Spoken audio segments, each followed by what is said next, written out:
傅，你干什么工作的？你看不出来吗？你是做修理的？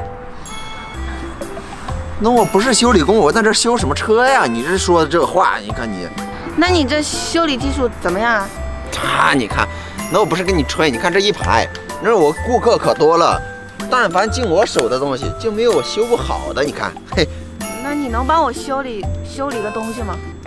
你要修啥呀？哎，不管你修啥，你看我就没有修理不了的东西。你看这么多东西，我不都修好了吗？这都是我的顾客。你说什么东西？它就不是个东西。不是个东西。